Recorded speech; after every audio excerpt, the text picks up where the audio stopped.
Hello guys, in this video I'm going to show you how you can convert your responsive website into an Android app. It's not really complicated. I'm going to use Android Studio for that, and let's see how we can do it. So first of all, the prerequisite is you need to have a website, of course, and it should be a responsive website. And what do I mean by responsive website is like this. So whenever it's opened in the mobile view like this, it's kind of a mobile view, it should be mobile friendly, right? So you can see the menu contracts according to the mobile view, and then you can browse to the menu like this. Okay, and when I click something, you can see this. Okay, so this is my website which I want to convert to an Android app, which is Easy Online Converter. If you want, you can visit this website for converting many values to another values. And now let's see how we can convert this website into an Android app. So first of all, open your Android Studio. If you don't know how, you can download and install Android Studio. I will paste a link of a video in which I have shown you how you can download and install Android Studio on your Windows operating system. So open your Android Studio and create a new Android project, and in here give the name to your project. I'm going to name it as Easy Online Converter, and I'm going to click next. And right now leave everything as default. You can choose the last one or latest version, but it may be not compatible with all the devices. So I prefer to use for now 4.1 Jelly Bean, which covers 73% or 78% of devices. Okay, now click next and choose the blank activity. Click next and leave everything as default. If you want, you can change the name of your main activity, but I don't want this, so I will click finish now.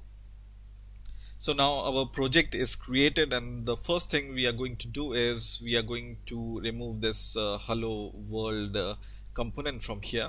And then what we are going to do is in the palette section here, we will search for the web view. So search for web view and drag and drop into your activity here. Okay, and now what we are going to do next is we will just select our web view and go to the properties here, and we will just choose fill parent, and the height also, layout height also, fill parent. Okay, and you can just resize it like this. Now next step is to go to your Java folder here and open your main activity.java, and in here first of all we are going to declare a web view variable. So just write private web view. So just search for web view and give a name to it, for example web view.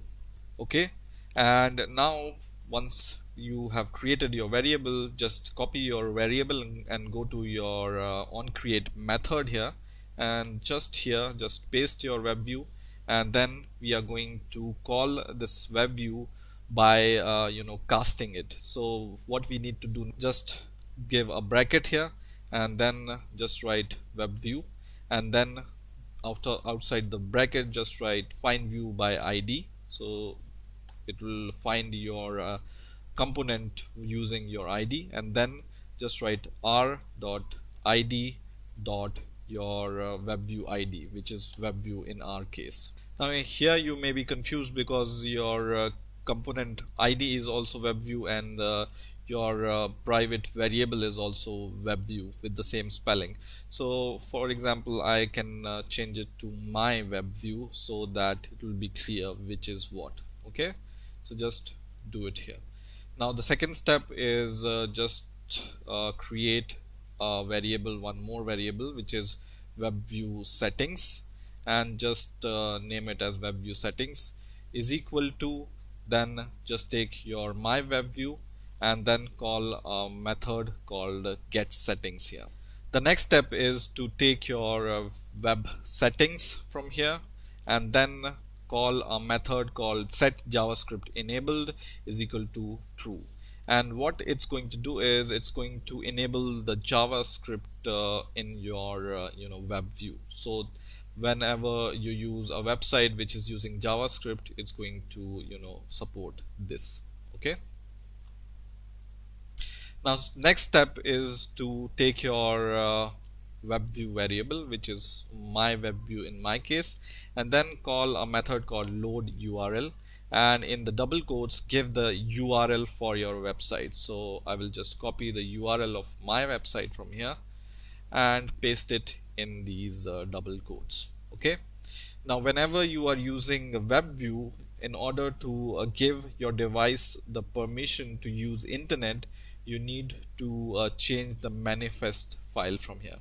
So go to the manifest folder and open android manifest.xml file from here, and in here at the top you can create one more element here, and you can use this uses permission attribute here, and then you just need to choose the permission which we want to allow. So in our case we want to choose Android permission for internet. So just search for this, which is this one, Android permission internet, and then close your element like this. Now once everything is done, we are going to test our app. So just click this green button here, and then it's going to run our app in the emulator provided by Android Studio to us. So now our app is running on the emulator, and you can see this website, it's looking same as we have seen on the browser, right? Now for example, I will click one button here. What it happens, let's see.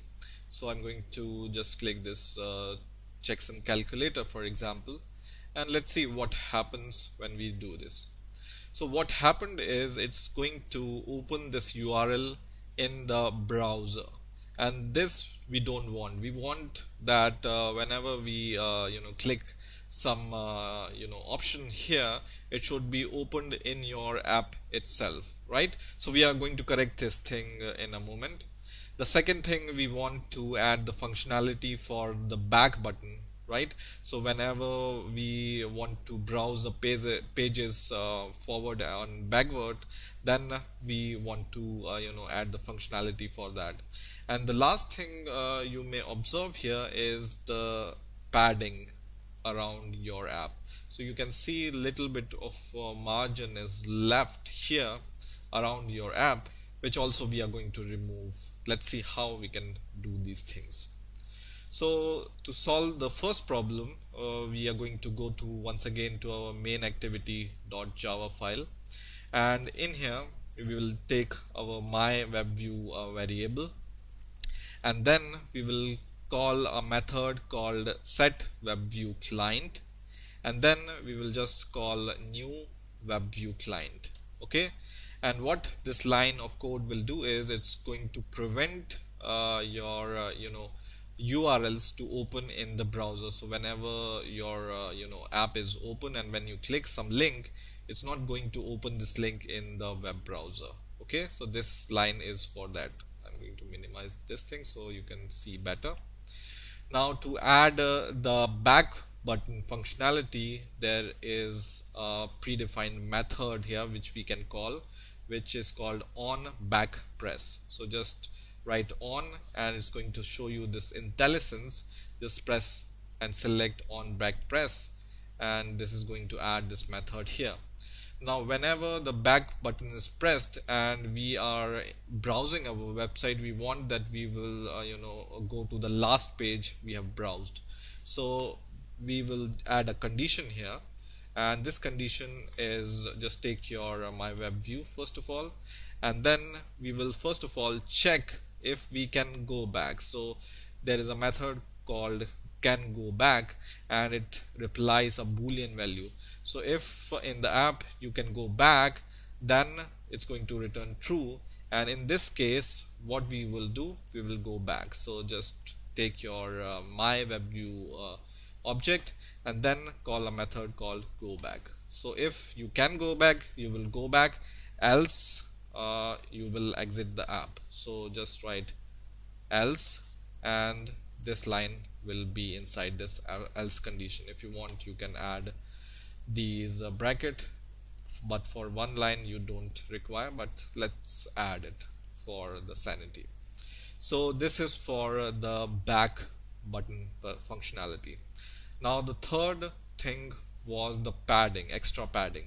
If you want to remove this extra padding from here, then go to your activity underscore main.xml file, and in here in the top there are some properties related to these padding. You can see here this padding left, padding right, padding top, and padding bottom.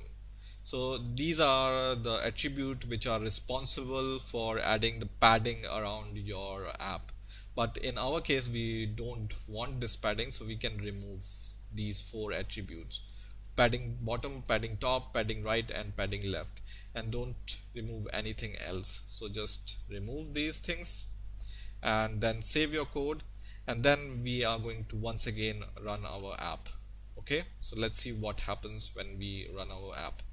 So app is once again running, and let's click on some of the button or some of the links here. For example, this case converter, and when I click on this case converter, this time it's going to open inside the app this link. You can see it has opened this link inside your app. It doesn't go to the browser to open this link here. And let's browse some more links here, and we will check the back button functionality after that. So I'm going to click this checksum link, and it opens this checksum. And once again I'm going to open, for example, this decimal binary hex converter from here, and it's opening this URL right inside your app. And when I press this back button from here, it will go back to the last browsed page, and once again go back, and once again go back, and then we are in the main home page of our app. And now this time when you click this back button, it's going to close this app, right? So in this way you can convert your website into Android app. Now the thing which is remaining is you need to just create a APK file of this app and then upload it on Google Play or any other app store. So I hope you've enjoyed this video. Please rate, comment, and subscribe, and bye for now.